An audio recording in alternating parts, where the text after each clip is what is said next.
I remember when I was a kid and I heard a Jimi Hendrix song, and the guitar playing and the riffs just kind of had me hooked from the start.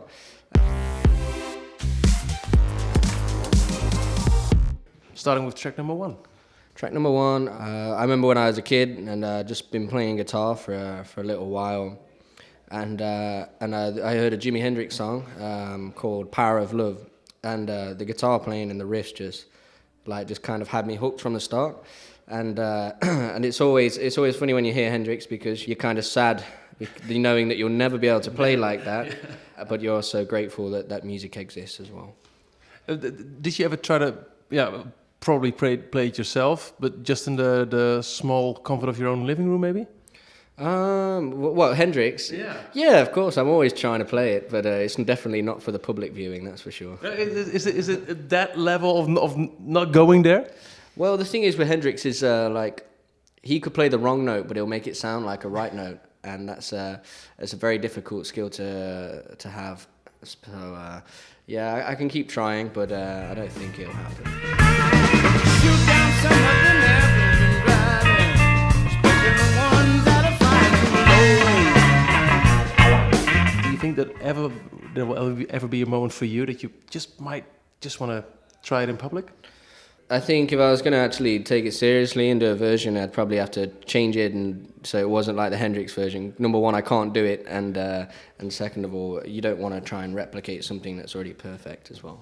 All hail the great Jimi.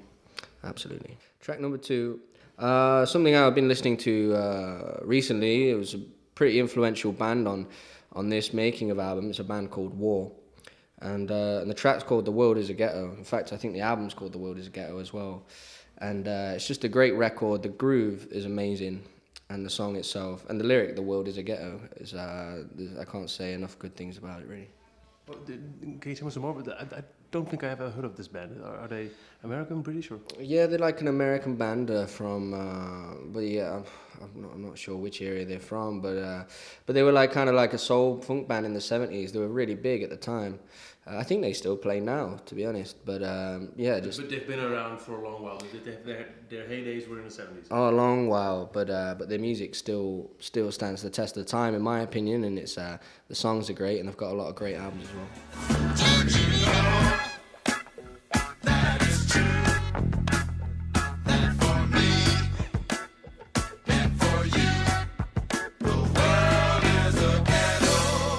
And a soul band, I wouldn't think of soul music as a first one of your influences, but probably, I don't know, I'm wrong. No, I love all kinds of music. It could be any genre. For me, it's just about if the song's good. If the songs are great, then I don't care about the genre, or it's hip hop, metal, or whatever. Track number three. Track number three, you could go a bit of Black Sabbath. Black Sabbath, why not? We'll go for War Pigs, just because it's a great song, and a great riff. It's so heavy in parts, but then they have these really beautiful melodies in between, and a lot of these little tiny sections of 4 bars or whatever. You can hear that bands have based their whole sound on those 4 bars of Black Sabbath. And I would put them in there just for being one of the most influential bands for me when I was growing up, and on a lot of other people as well.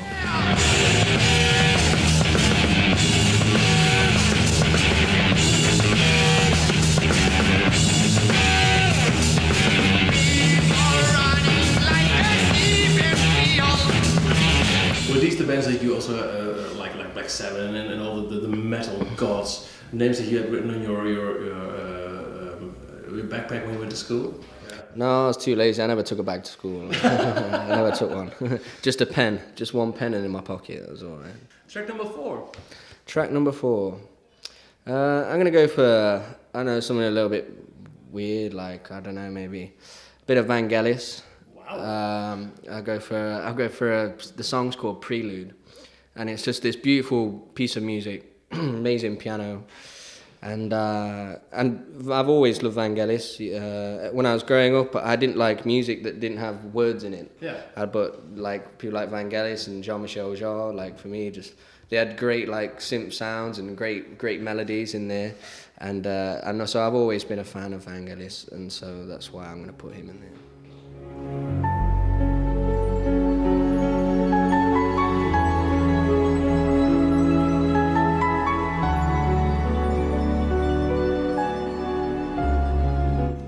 something that you might do yourself one day? Make an instrumental album? Again, I've tried. I'm trying, and it's not sounding like Vangelis, so I might leave it alone. I think. Okay.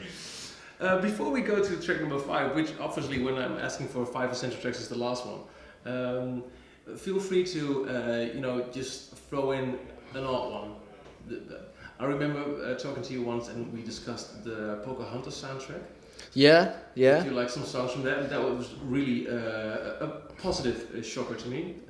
But before we go to the definite last one in this row of 5, throw in a bonus track if you want. Throw in a bonus track. Somebody that wouldn't necessarily be one of your great influences, but yeah, just for the fun of mentioning it. Oh, just for the fun of mentioning it. I don't know. Let's go for something like like ABBA, The Day Before You Came.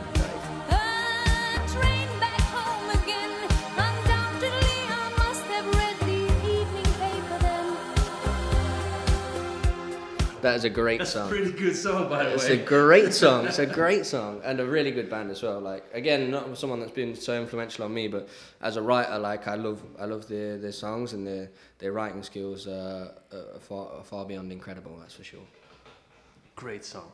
So then we came to the last one, 5 essential tracks. Which is your number 5? My number 5. This could also be one of your own tracks. If you say this is the one that represents me as an artist the most at this time or overall time. Yeah. Feel free. No, forget that. No, I'm gonna go for someone else's track. My tracks are boring. Let's go for a bit of Beastie Boys. It was off an album in 2005, I think, and the song's called Right Now. Yeah, Right Now. And when I was working on this album, I was fortunate enough to go and work with Mike D and hang out, and I've always liked the Beastie Boys, and so he was really influential on this album for me. Even though we didn't get any music out of it, just spending time and being around him was very inspiring, and so I'm gonna go for one of their tracks. Right now, what is going on? We gotta get it going on. We gotta work together. It's been too long. How did you? Well, I can imagine maybe through the Rick Rubin connection, but how did you hook up with Mike D?